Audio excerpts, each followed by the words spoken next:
Civilians के military courts में trial के खिलाफ अपीलों पर समाअत के दौरान आईनी बेंच ने सवाल उठाया कि एपीएस हमले के वक्त गठजोड़ और आर्मी एक्ट के होते हुए भी फौजी अदालत में ट्रायल क्यों नहीं हुआ। फौजी अदालत में दहशतगर्दों के ट्रायल के लिए आइन में तरमीम क्यों करना पड़ी। तफसीलात इस रिपोर्ट में।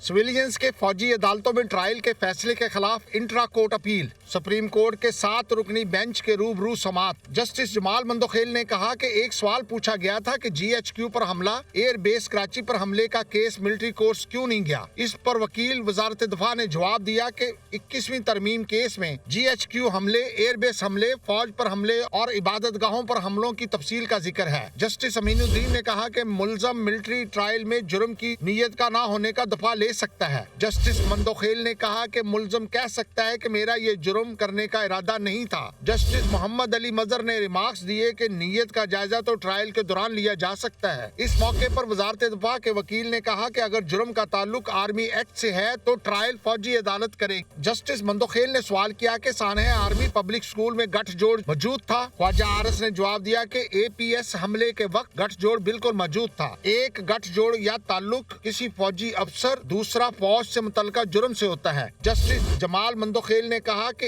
एपीएस हमले के वक्त गठजोड़ और आर्मी एक्ट के होते हुए भी फौजी अदालत में ट्रायल क्यों नहीं हुआ। फौजी अदालत में दहशतगर्दों के ट्रायल के लिए आइन में तरमीम क्यों करना पड़ी। वजारत दिफा के वकील ने जवाब दिया कि तरमीम में डिसिप्लिन और फराइज की अंजामदही से हटकर भी कई जराइम शामिल किए गए थे। जस्टिस मंदोखेल ने सवाल किया कि दहशतगर्द ग्रुप या मजहब के नाम पर दहशतगर्दी पर ट्रायल कहाँ चलेगा। वकील वजारत दिफा ने जवाब दिया, आर्मी एक्ट के तहत दहशतगर्द ग्रुप या मजहब के नाम पर दहशतगर्दी के वाकयात पर ट्रायल मिलिट्री कोर्ट में चलेगा। आईनी तरमीम के बगैर भी ऐसे जराइम का मिलिट्री कोर्ट में ट्रायल चल सकता है। केस की मजीद समाअत मुलतवी कर दी गई।